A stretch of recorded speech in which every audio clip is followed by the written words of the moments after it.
สไลด์อยู่นี่ ล่ากระดักกระโดง คือยืดสไลด์ตัวนี้ละคนไม่ยืดสไลด์ อันนี้คือ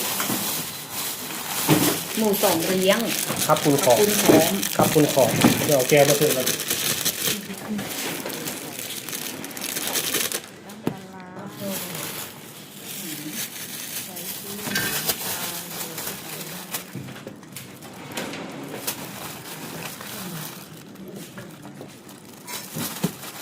ขณะนี้คุณพงใส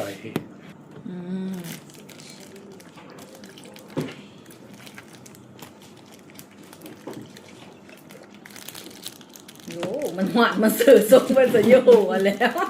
กระจายเลยนะ เนี่ยเคยอยู่เมื่อวานนี้ เดี๋ยวว่าเคยเข้ามาแต่ห้องนี้แบบว่าเราคือเป็นตาเสพแต่ว่ามาคิดต่ำอันนี้นะ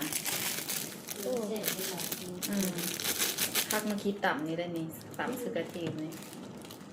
สุดยอดมันกระเดกว่าผสมกัน